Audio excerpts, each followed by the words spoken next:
Definisi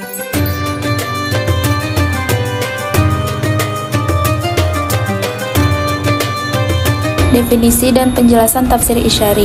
Tafsir isyari berasal dari kata Arab yang berarti menunjukkan isyarat atau petunjuk. Ini menafsirkan ayat Al-Quran tidak hanya secara lahiriah, tapi juga batiniah, melalui suara hati dan kedalaman spiritual.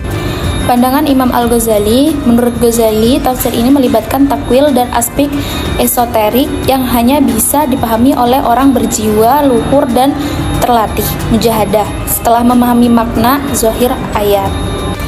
Meskipun kontroversial, tafsir ini memperkaya literatur tafsir dan memperluas pemahaman makna Al-Quran secara mendalam. Lapisan-lapisan makna dalam Al-Quran.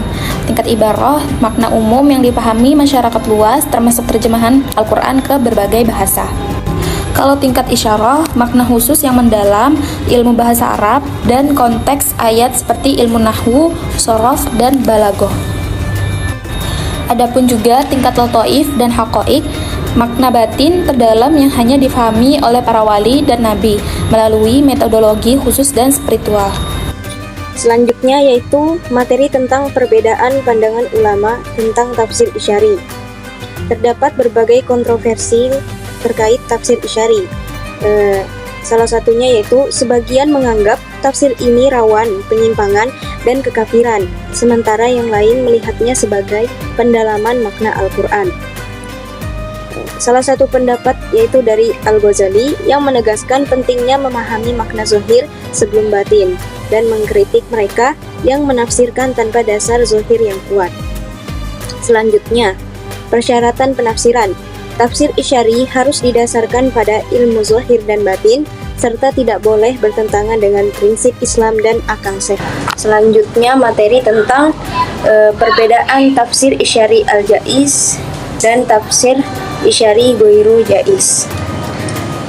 Yang pertama, tafsir isyari jaiz memungkinkan adanya beberapa makna sah dari satu ayat. Sedangkan tafsir isyari ghairu jaiz memiliki makna yang jelas dan tidak ambigu.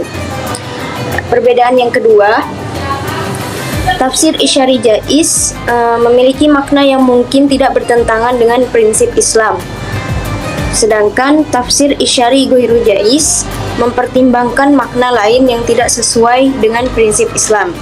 Perbedaan yang ketiga yaitu tafsir isyari jaiz tidak ada dalil jelas yang membatasi makna tertentu. Sedangkan tafsir isyari ghairu jaiz adanya dalil jelas yang menunjukkan satu makna tertentu. Syarat-syarat tafsir isyari yang ditulis oleh Az-Zahabi. Pertama, tafsir isyari tidak boleh menegasikan makna zahir dari Al-Quranul Karim. 2. Adanya nas lain yang menjadi pendukung dari tafsir itu sendiri. 3. Tafsir isyari tidak bertentangan dengan dalil syara' dan dalil akli. 4. Tetap menganggap bahwa tafsir isyari tersebut hanyalah sebuah tafsiran, bukan makna zahir dari ayat-ayat Al-Quran, dan tafsirannya juga harus berdasarkan pemahaman makna zahir terlebih dahulu. Alasan kenapa kita harus mengetahui makna zahir terlebih dahulu sebelum makna batin adalah karena pemaknaan secara batiniah tidak akan mungkin tercapai jika tidak mengetahui makna zahir. Salah satu contoh tafsir isyari yang disampaikan oleh Ibnu Abbas sebagaimana diriwayatkan oleh Imam Bukhari dan dikutip oleh Mana Al-Qattan dalam sebuah majelis bersama tokoh-tokoh perang Badar. Umar bin Khattab mengajak Ibnu Abbas meskipun usianya masih muda. Saat itu Umar bertanya kepada para sahabat tentang makna surat An-Nasr.